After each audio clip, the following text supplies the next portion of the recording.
मेरे नातवा कंधों पे ये जिम्मेदारी आई है कि मैं प्रेसिडेंशियल एड्रेस पे जनाब चेयरमैन आज से कुछ 5-6 रोज़ कबल मैंने एक मुख्तसरन तकरीर की थी, कोई 9-10 मिनट की। तो मेरे भाई हैं नूर आलम साहब, उन्होंने कहा कि लगता है तुम्हारा सॉफ्टवेयर अपडेट हो गया है।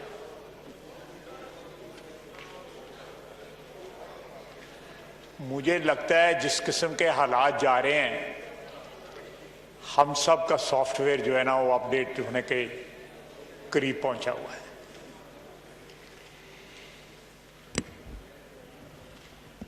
मैं आज से तकरीबन 10-12 दिन पहले इस हाउस के एक बड़ी तादाद अराकीन की जो है उनको ब्रीफिंग दी गई।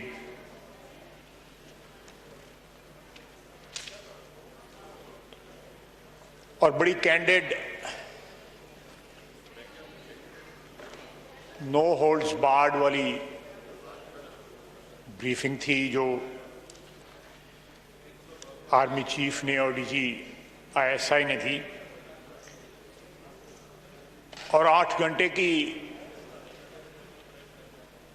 उस ब्रीफिंग में मामला जो थे वो कंप्लीट ना हो सके। 3 आइटम्स थे, इंटरनल सिक्योरिटी, कश्मीर और अफगानिस्तान। और अफगानिस्तान के ऊपर ही 8 घंटे लग गए और अभी वो भी मुकम्मल नहीं हुई थी ब्रीफिंग।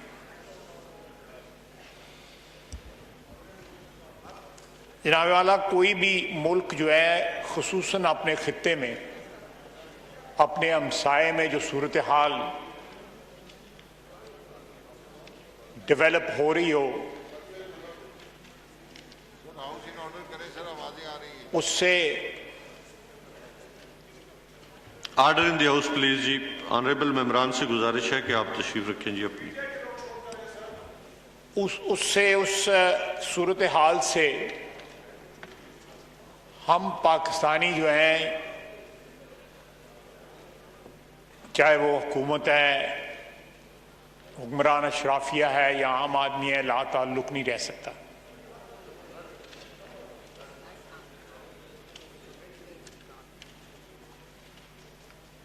आज से चंद रोज कबल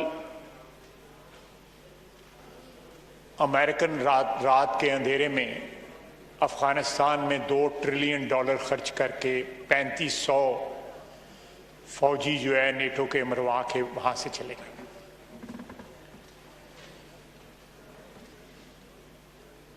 और उसके बाद जो है जिस तरह उस एयरपोर्ट पे लूटमार हुई और पिछले चंद रोज से जिस तरह एक एक्सोडस जो है, जो लोग अफगानिस्तान छोड़ना चाहते हैं पेशतर इसके कि वहां पे कोई तब्दीली आए, उनका एक रश है एयरपोर्ट के ऊपर और चार्टर्ड प्लेन्स के ऊपर। वो लोग अफगानिस्तान छोड़ के जा रहे हैं। हम दुआ गो हैं, बसीयत पाकिस्तानी, बसीयत हमसाये, बसीयत मुसलमान बरादर मुल्क होने के, कि जो भी आइंदा आने वाले दिनों में अफगानिस्तान में जो कुछ भी होता है वो अफगान अवाम के लिए बेहतर हो। पिछले 35-40 साल से, 50 साल से जिस तरह वहाँ पे बदअमनी रही है और अफगानिस्तान जो है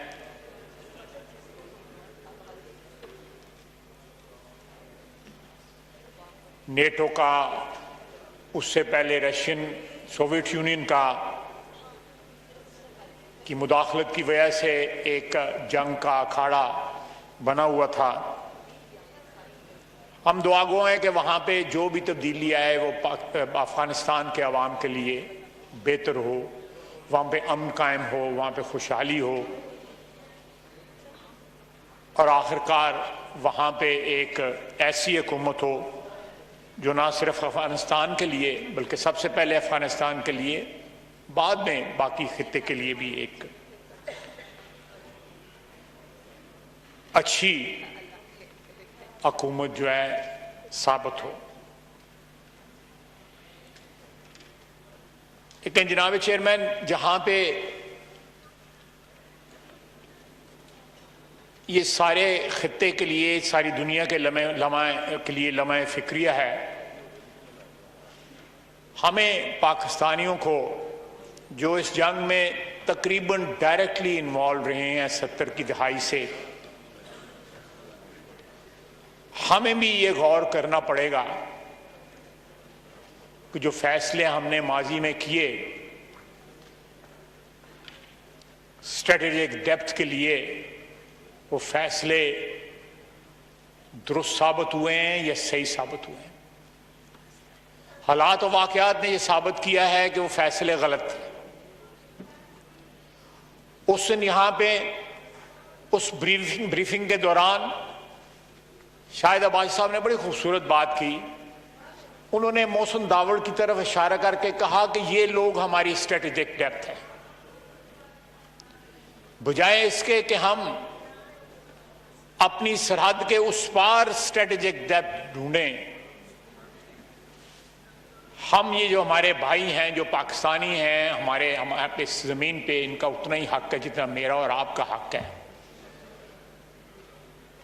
इनको गले लगाएं, इनको जिम्मेदार बनाएं स्ट्रेटेजिक डेप्थ का। अगर वहां पे कोई एलिनेशन है तो उस एलिनेशन को दूर करें। ये सारे हालात जो इस वक्त अनफोल्ड हो रहे हैं हमारे हमसाया में, वो इस बात को और ज्यादा इंपॉर्टेंट कर देते हैं कि हमारे सरहद के साथ बसने वाले पाकिस्तानी जो है वो मेन स्ट्रीम पाकिस्तानी कौम का प्रोसेस का जो है हिस्सा हो। जनाब वाला, जिस तरह अल्लाह माफ करे अब फिर कोविड का पिछले 3-4 दिन से शोर मचा हुआ है, वो कहते हैं कि कोविड अगर किसी शख्स को पहले ही कोई इमराज हो, चाहे डायबिटीज हो, ब्लड प्रेशर हो, हार्ट का पेशेंट हो, तो अगर उनको कोविड हो तो उनके चल बसने के चांसेस ज्यादा होते हैं। इसी तरह हमारे मुल्क के अंदर इस वक्त खुदा न खास्ता अगर हालात खराब होते हैं तो जिस किस्म की फॉल्ट लाइंस हमारे मुल्क में हैं इस वक्त,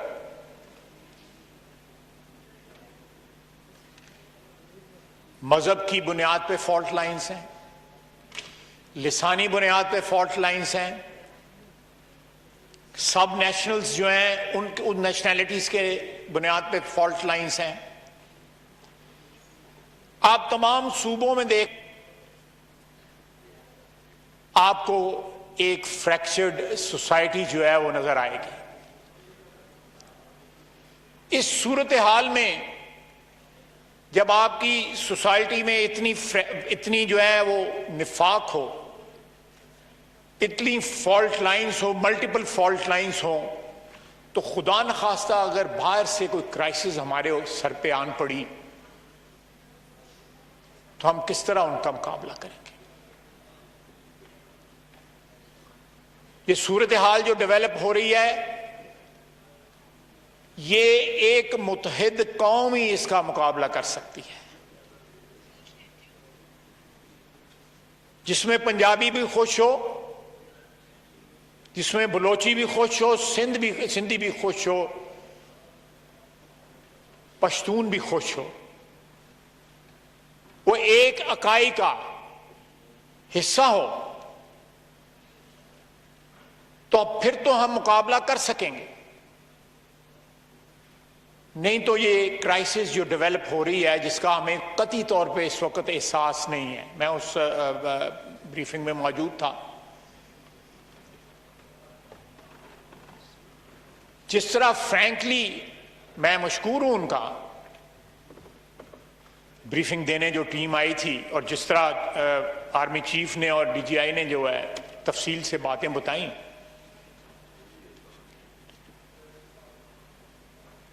सिचुएशन जो है जनाब चेयरमैन इतनी अलार्मिंग है कि किसी वक्त भी जो है ना ये सारा कुछ जो एक फसाड है ये केवन हो सकता है हमारे सर पे।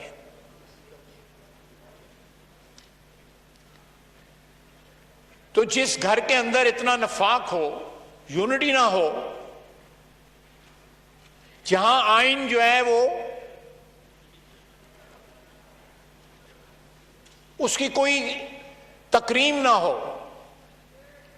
किसी भी रियासत को चलाने के लिए आइन का एहतराम जो है या किसी भी सिस्टम को चलाने के लिए आइन का एहतराम जो है वो बहुत जरूरी है हमारी एग्जिस्टेंस के लिए। पिछले 72 साल में, वैसे तो हमने 72 साल गुजार लिए हैं, लेकिन ये ट्रेडमिल के ऊपर भागने की मुतरादिफ है कि आप एक्चुअली कोई डिस्टेंस कवर नहीं कर रहे होते, लेकिन ट्रेडमिल के मीटर के ऊपर 6 मील भी हो जाता है, 10 मील भी हो जाता है, 15 भी हो जाते हैं।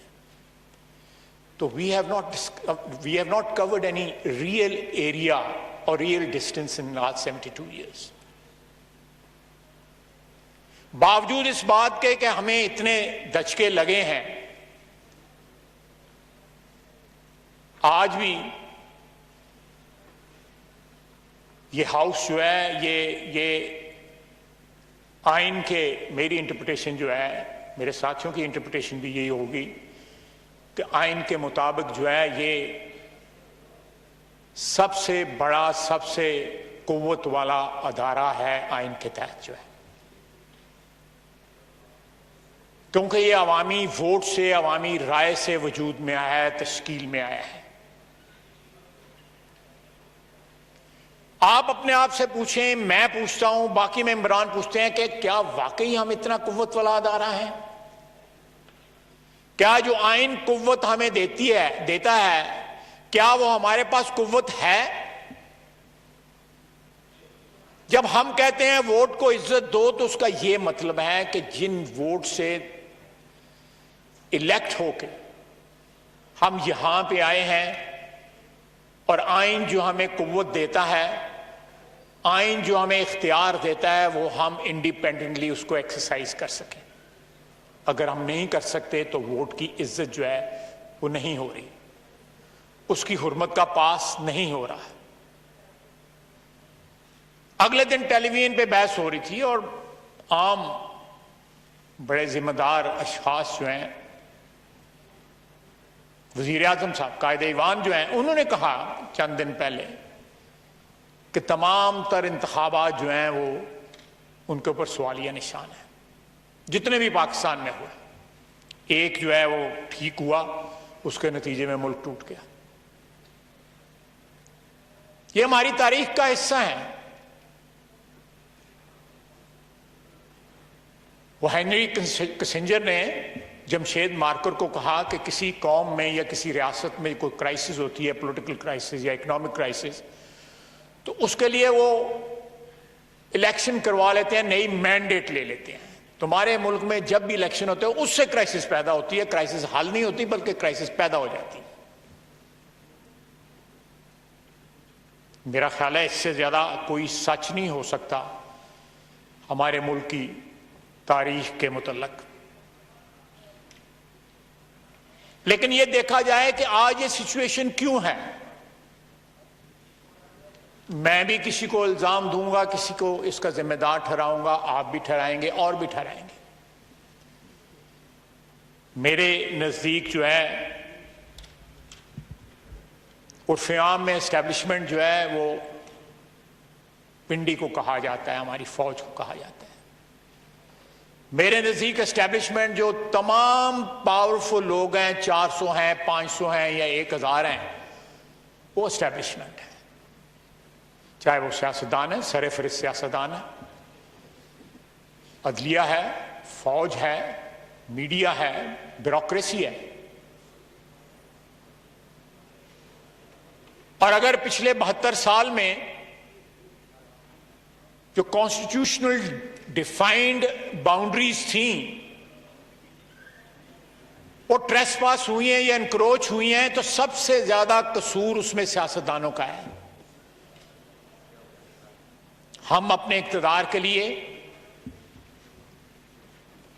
दाएं बाएं जो है 1950 की दहाई के अवाइल से देख रहे हैं। Order in the house please. और जब देखते हैं तो फिर लाजमी तौर पे जिनको आवाज देते हैं, आहिस्ता आहिस्ता फिर वो आपकी टेरिटरी पे उनका कब्जा बढ़ता जाता है। और आज ये 72 साल या 73 साल के बाद हमारी टेरिटरी जो है, जो आइन में डिफाइंड है, उससे सुकड़ के बड़ी महदूद रह गई है।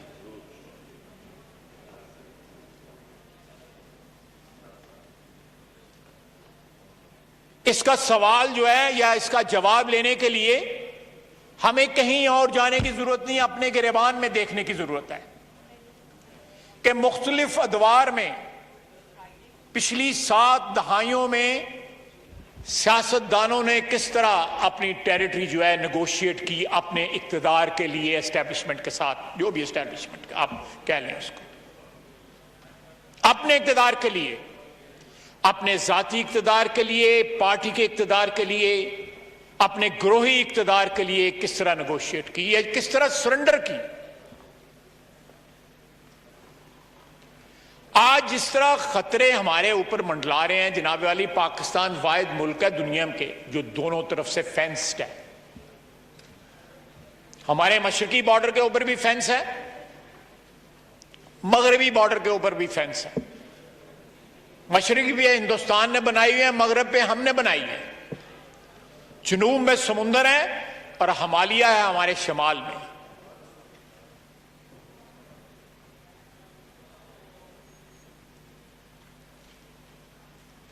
और उसको इन हालात में अगर हम इसी तरह मुल्क चलाते रहे और इसी तरह हमारी कौमी से जो है वो फ्रेजाइल रही, तो खुदा न खास्ता अगर तब्दीली जो है वो मनफी, अफगानिस्तान में तब्दीली जो है को मनफी असरात मुरतब करती है हमारे ऊपर, तो अल्लाह ना करे, हो सकता है हम उसको बर्दाश्त उन असरात को ना कर सके। जिस तरह मैंने आगे जो है पहले जो है कोविड-19 की जो है ना मैं मिसाल दी है कि हम उस बीमारी को या उस वबा को या जो खतरा है, उस जो लाहक है इस वक्त सारा कुछ सब अच्छे की आवाज है, लेकिन जो अनफॉर्चुनेट सिचुएशन अनफोल्ड हो रही है इस वक्त अफगानिस्तान में, फैसले अफगानी अवाम करेगी, हम नहीं करेंगे उसके लिए। माजी में हमने उनके लिए फैसले करने की कोशिश की, बैनुल अक़वामी जो ताकतें हैं उन्होंने उनके लिए फैसले करने की कोशिश की, लेकिन तमाम तर तजर्बात जो है पिछली 4 दहाइयों में वो नाकाम साबित हुए। चाहे वो सोवियत यूनियन का था, उसके बाद जो 90 की दहाई में हुआ, उसके बाद 9/11 के बाद जो कुछ हुआ, और जो इस पिछली जो दहाई गुजरी है उसमें जो कुछ हुआ। जनाब वाला, ये तारीख का सबसे बड़ा सबक है। $2 ट्रिलियन जो है अमेरिका ने लगाया है। जितनी भी इंटरवेंशंस की हैं इस इलाके में उन्होंने, वो नाकाम साबित हुए हैं। इराक ले लें, सीरिया ले लें, लीबिया ले लें, मुल्क तबाह हो गए, रियासतें तबाह हो गई, नेस्तो नाबूद हो गई। लेकिन जो मिशन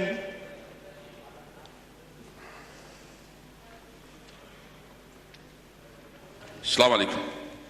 वालेकुम सलाम। जो मिशन या जो स्टेटेड मिशन वो लेके आए, नेटो के जो ममालिक थे या आईसैफ के ममालिक जो थे, वो यहां पे आए, बड़े फैनफेयर के साथ आए, बड़े तमतराक के साथ आए।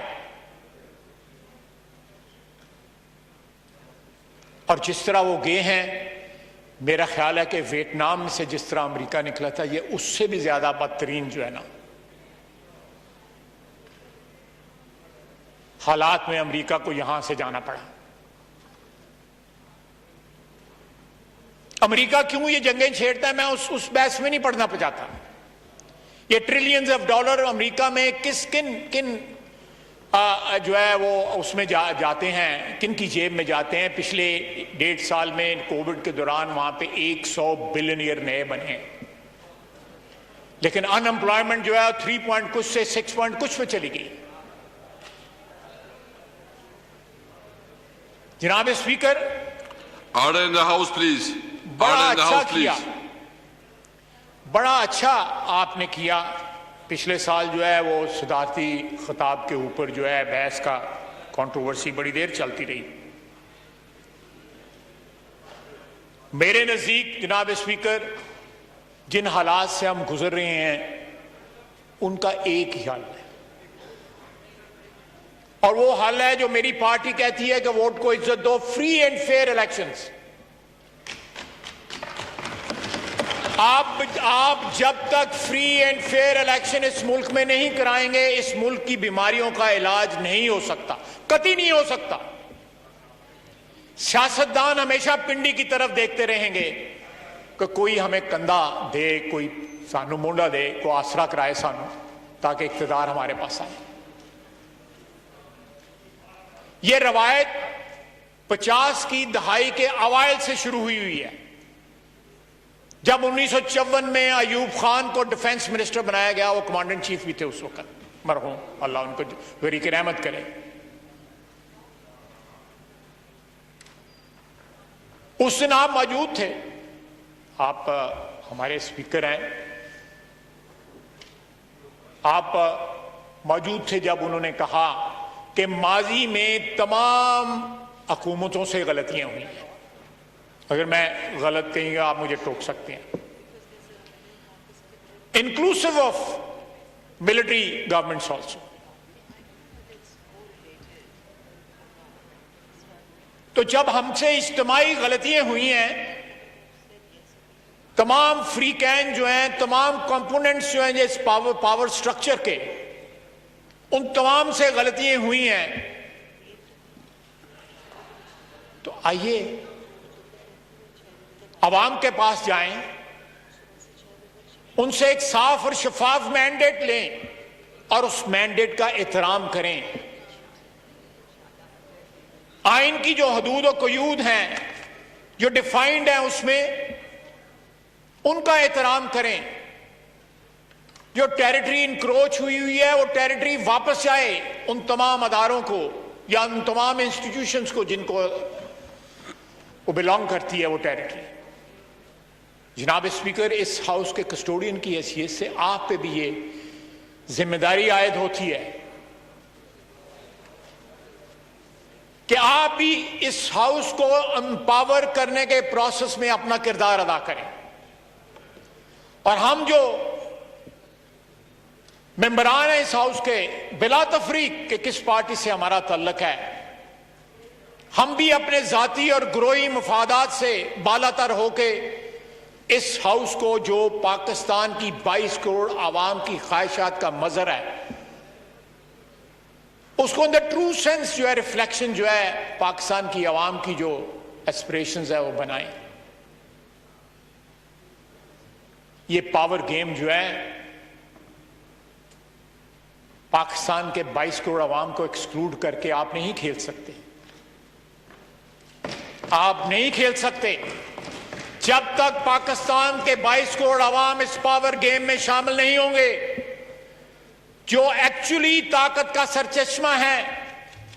मैं आज अपने हलके के आवाम के वोटों की वजह से यहां पे हूं, आप भी अपने हलके के आवाम के वोटों के,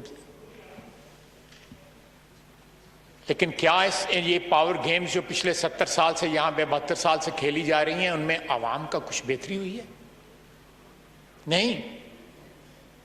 आवाम के हालात जो हैं वो दिन ब दिन दिगरगू हो रही हैं, महंगाई आसमान से बातें कर रही है।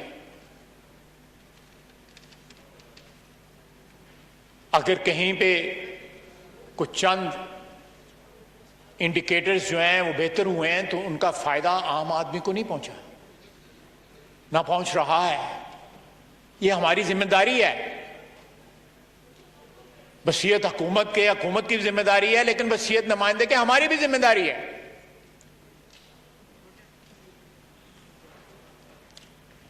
जनाब स्पीकर, हम बात करते हैं सुप्रीमेसी सिविलियन रूल की।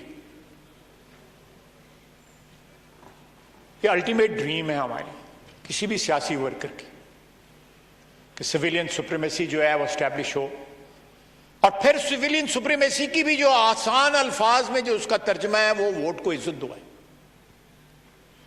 कि आप वोट की उस पर्ची का एहतराम करें, उसकी हुर्मत की हिफाजत करें, वो जिस शख्स को या जिस पार्टी को पड़ा है उसी के लिए ट्रांसलेट हो, तो फिर तो वोट को इज्जत है। सिविलियन सुप्रीमेसी ऑटोमेटिकली एस्टैब्लिश हो जाती है, कोई एफर्ट की जरूरत नहीं है। लेकिन जहां पे तमाम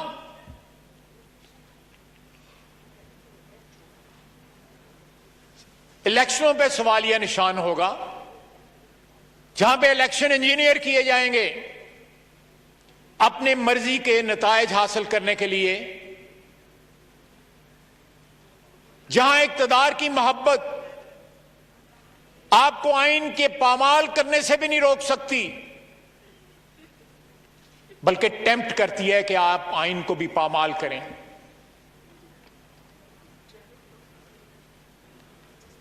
जनाब वाला, ये जनाब स्पीकर, ये हम लोगों की जिम्मेदारी है, जिन लोगों को इस कौम ने नवाजा हुआ है, इज्जत दी है, तकरीम दी है, इस मुअज़्ज़ज़ ऐवान में भेजा है। अगर हम खुद अपनी पावर जो आइन हमें देता है एब्डिकेट कर दें, उनकी हिफाजत के लिए जो है वो अपना फर्ज अदा ना करें, तो हम किसी और से शिकायत करने का कोई हक नहीं रखते। मैं ज्यादा खुल के बात नहीं करना चाहता हूं, नूर आलम ने सही कहा, मेरा जो है सॉफ्टवेयर अपडेट हुआ है, लेकिन आप भी मुस्कुरा रहे हैं, आप भी समझ रहे हैं मैं क्या बात कर रहा हूं, आप भी उसके ऐनी शाहिद हैं, मैं भी उसका ऐनी शाहिद हूं।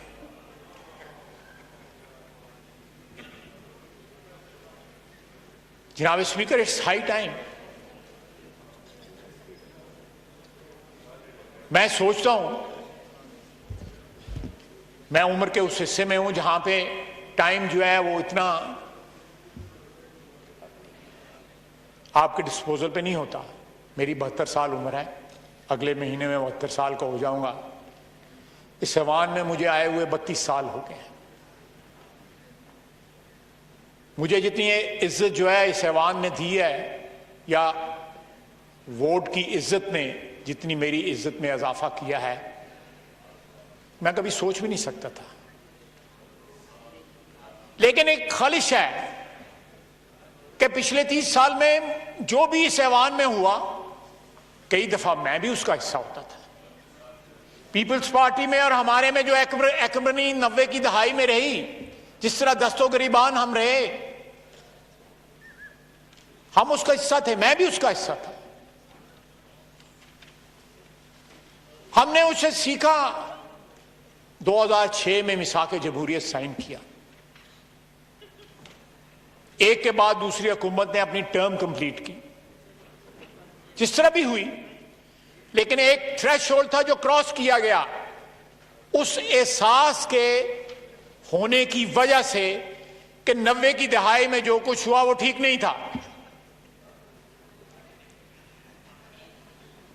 हमने बार बार डायरेक्ट इंटरवेंशन नहीं तो 90 की दहाई में जो है वो इनडायरेक्ट इंटरवेंशन होती रही, और 99 में आके फिर डायरेक्ट इंटरवेंशन रही, और 8-9 साल फिर फौजी हुकूमत यहां पे रही, और फिर हम ही सियासतदान उस हुकूमत का हिस्सा बने।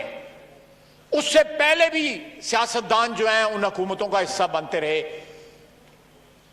जो फौजी मुदाखलत के नतीजे में आती रही।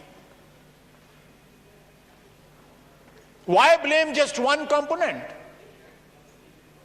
सहूलतकार हम बनते हैं, हम सियासतदान सहूलतकार बनते हैं।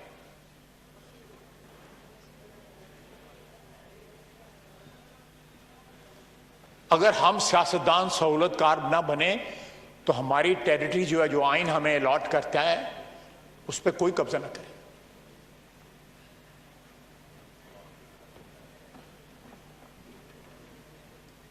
ये जो तब्दीली अफगानिस्तान में आ रही है, ये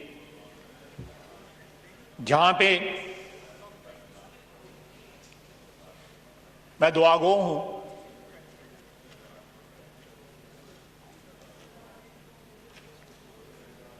कि अफगानिस्तान को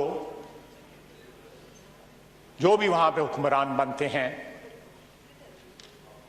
वो अफगानिस्तान को खुशहाली दें, अमन दें और इस रीजन में जो पिछले 30-40 साल का खलफशार है वो खत्म हो। चाइना हमारा बड़ा अजीज और करीबी हमसाया भी है, साथी भी है, मददगार भी है। साउथ ईस्ट एशियन स्टेट्स हैं उसके ऊपर, साथ हमारा भाई ईरान है। मगरब मशरक की तरफ जो है हमारा एक होस्टाइल हमसाया है। थोड़ा सा ऊपर घंटे सवा घंटे की फ्लाइट के ऊपर चले जाएं, आप रशियन फेडरेशन में चले जाते हैं। हमें चाहिए कि अपनी खारजा पॉलिसी को रीजनलाइज करें। सात समुंदर पार जो लोग बैठे हुए हैं उनका एहतराम भी जरूरी है, उनसे भी दोस्ती जरूरी है, लेकिन जिनके साथ हमारी दीवार मिलती है, जो हमारे नेक्स्ट डोर नेबर्स हैं, अगर हमारे उनके साथ ताल्लुकात जो है दुरुस्त ना रहें तो सात समुंदर पार से तो कोई आपकी मदद के लिए नहीं आएगा। ये हमारी तारीख गवाह है। हम बहरी बेड़ों का इंतजार करते रहे और हमारा मुल्क जो है 2 लाख हो गया। उन्हें जाने गंवाई, ट्रिलियंस ऑफ डॉलर गंवाए, कई जंगें लड़ी सेकेंड वर्ल्ड वॉर के बाद। अल्टीमेटली उनकी कमिटमेंट का क्या हुआ? उस सरजमीन को छोड़ के वो चले गए। वो बेग गोरो कफन जो है लाशें छोड़ के चले गए। जिस तमतराक के साथ 9/11 के बाद आए, वो कमिटमेंट कहां गई?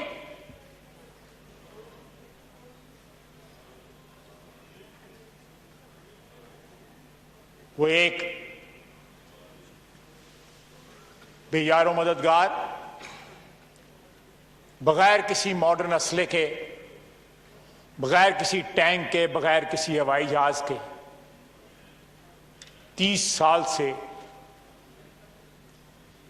उन्होंने पहले एक सुपर पावर को शिकस्त दी, फिर दूसरी सुपर पावर। ख्वाजा साहब, आपने बहुत अहम टॉपिक चढ़ा है।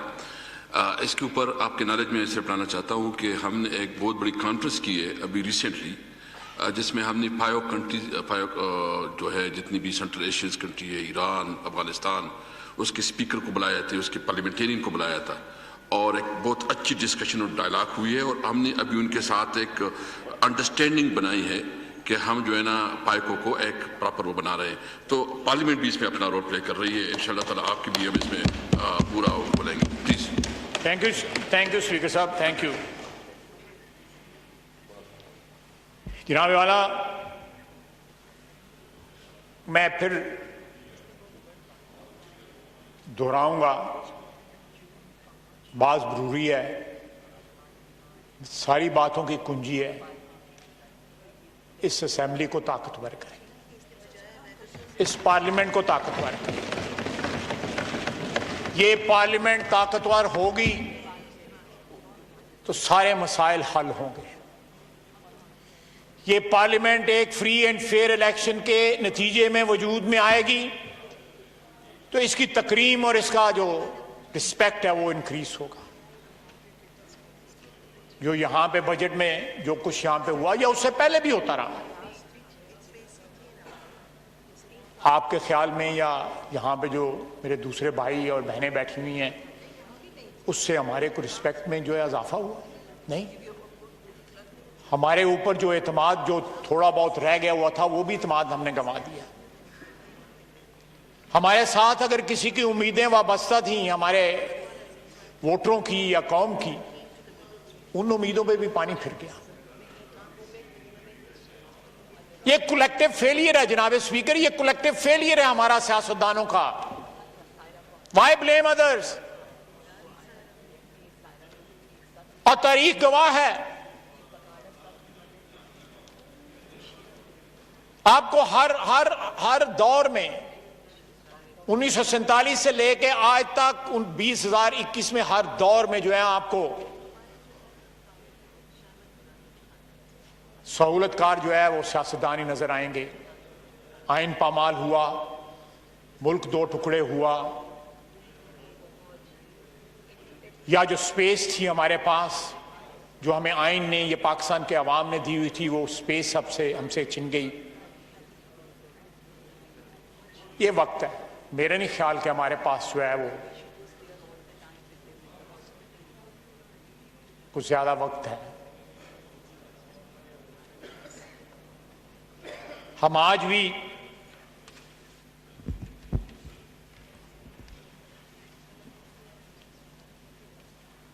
जिन हालात में पड़े हुए हैं, हम एक कौम की हैसियत से,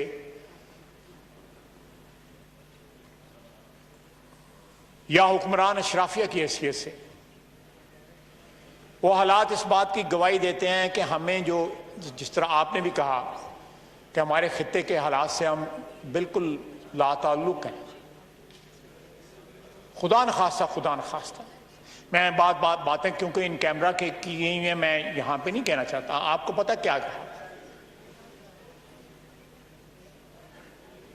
और जिस तरह उन्होंने बताया कि हकीकी खतरा जो है वो कितना करीब है हमारे,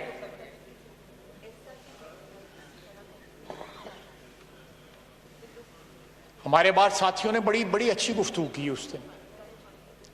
बात चीजें मुझे भी इल्म में नहीं थी, जो हमारे साथियों ने, मोहसिन बैठा हुआ है, मेरा भाई है, इसने की और साथियों ने की। मैंने ज्यादा टाइम लिया है, मैं रैप अप करते हुए अपने आर्गुमेंट को सिर्फ इतना कहूंगा, जनाब स्पीकर, मेरी भी जिम्मेदारी है, लेकिन तारीख ने और वक्त ने और अल्लाह ताला की मेहरबानी ने आपको जिस कुर्सी पे बैठाया हुआ है, आपकी बहुत बड़ी जिम्मेदारी बनती है। आप अपनी पार्टी की क़यादत को कहें कि इस हाउस को एम्पावर करें, इस हाउस को एम्पावर करेंगे, पाकिस्तान की अवाम एम्पावर होगी। इस हाउस को बाईपास ना करें। आज जिस जगह पे हम खड़े हैं और हमें एक रियलिटी जो है वो स्टेयर कर रही है, एक खतरा जो है वो हमारे सर पे मंडला रहा है, वो इसलिए है कि हमसे 72 साल में, मैं कौम को इसका जब मुजरिम नहीं ठहराऊंगा, मैं जो, हम लोग जो प्रिविलेज लोग जो हैं, वो सैकड़ों की तादाद में, हजारों की तादाद में भी नहीं है।